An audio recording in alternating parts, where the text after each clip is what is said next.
Welcome to Comicazi Videodrome. That's Miracle Max. That's Comicazi Mike, and we're here to talk to you about the comics you could be reading. New, old graphic novels.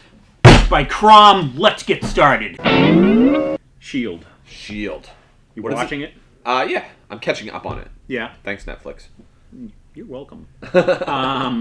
You're reading the new series by Waid. Yeah, I'll read anything Mark Waid writes. He is like one of my favorite writers in comics. Like ever since I read, like one of my first times I really enjoyed Mark Waid was 52, which is funny because there was like 4 writers on that series. Oh right, but you could tell which was he was on that. Yeah, well he did all the elongated man stuff in that. Yeah. So he just has a knack for taking awesome superhero concepts and like really old stuff, goofy stuff, and then making it like just fun and just perfect, and everything fits. Yeah. In continuity with him, and that's what I like about S.H.I.E.L.D. is that you have all these awesome, fun characters from the show. They're pretty much the characters from the show. I'm bad with their names. But they're Coulson, Fitz and Simmons, and May. May. I think that's all that have appeared in these issues. So no Sky, who, spoiler, she's already in the Marvel universe, and who's the other guy? Who's Mr. Ward? Yeah, Ward.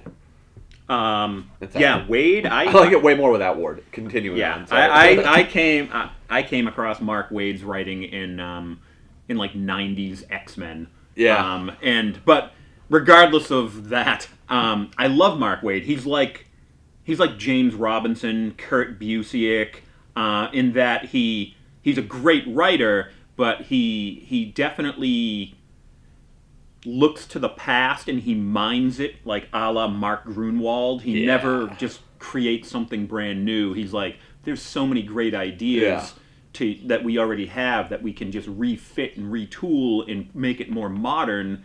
And Waid is like that, and he has a great respect for what came before. But honestly, this book, saying that, it's the perfect book you want to get someone who really wants to get into the Marvel Universe. Because the Marvel Universe is one of like... It's a good entryway, yeah. It's so good because just the way you look at the characters. Coulson is portrayed as like the comic nerd's comic nerd, which is hilarious because he lives in a comic book universe.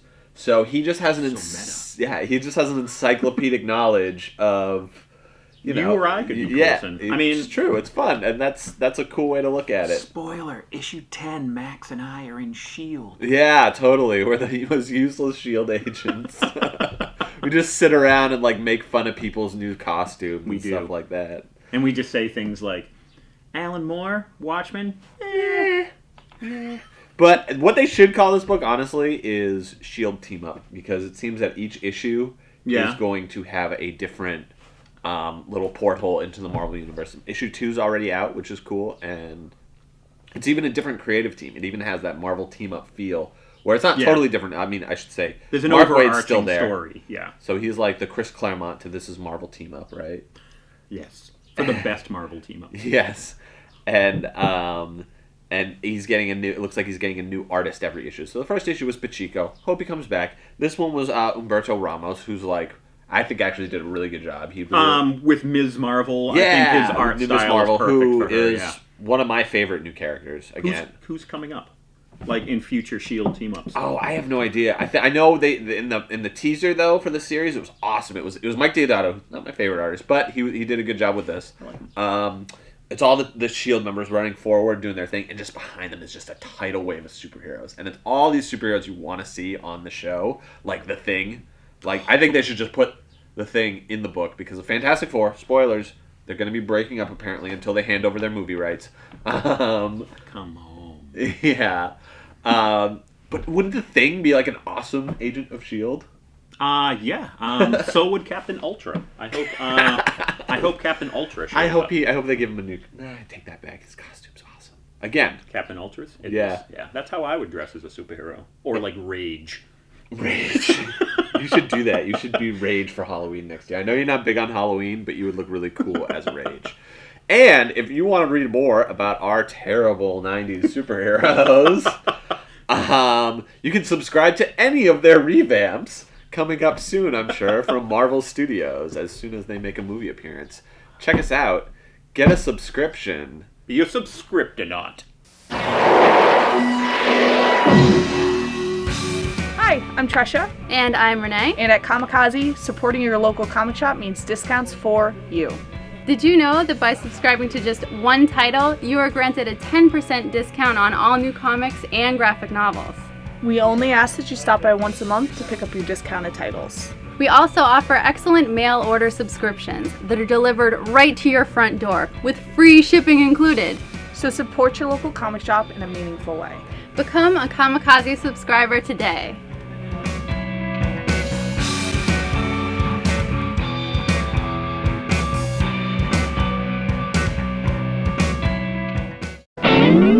Welcome back to the top 100 greatest graphic novels in no particular order. Yeah, it was pretty cool. Remember, we got a Marvel, a DC, an all-ages book, and an independent indie book. We're going to start with our Marvel book, which is The Ultimates by Mark Miller and Brian Hitch, which is really cool. It sort of is the beginning of the Avengers movie universe, I would say. Yeah. It's where you see all that sort of stuff for the first time. It's really cool. If you like the Avengers movie, definitely check out The Ultimates. The Avengers in the real world. They're big-time celebrities. Sam Jackson as Nick Fury. And then going over our DC book, what do we got? We got top 10. Which is really cool. I love this book. Yeah, this is NYPD Blue, really, but with like total sci-fi like edge to it. And it's written by Alan Moore. From his ABC Comics line. His ABC Comics. Which, when it started, was really, really good. There was a lot of great titles, but top 10, I thought, like, rose to the top. Yeah. Well, right after League of Extraordinary Gentlemen. But then honestly, I like top 10 more than League. Just gonna say it. It's really cool. Alan Moore, he's good. Next, we got The Nightly News, which is an image book by Jonathan Hickman, who's the man. I think we talked about it previously on a podcast, but we got it in trade here. It's totally his commentary on modern media, which when this came out, that was his entry into comics. That was his first book. That's like 10 years old now. But it's a really cool book, and it definitely predicted the future of media as sort of just this nonstop chattering machine. So if you want to read some sci-fi predictionism, The Nightly News. And his graphic design sense in this is...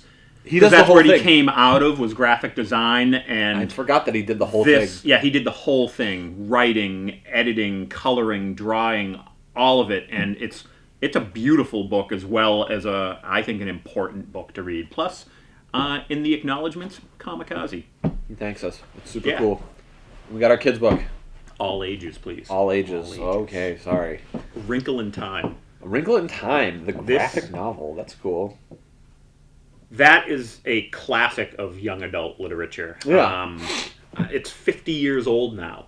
I loved it as a kid. I was so excited to see this come out in graphic novel form by Hope Larson, who I think is brilliant, and she did a wonderful job with this. And I hope the other books in the trilogy come out by her as well. That'd be pretty cool. I love that stuff. It definitely treats the source matter with such the source material with such respect, which is great. Which I hope everyone, all these classic books get the graphic novel treatment. It's a great way to get reluctant readers into reading some classics. Absolutely. Which has been a comic book staple. This is like Classics Illustrated. Oh yeah.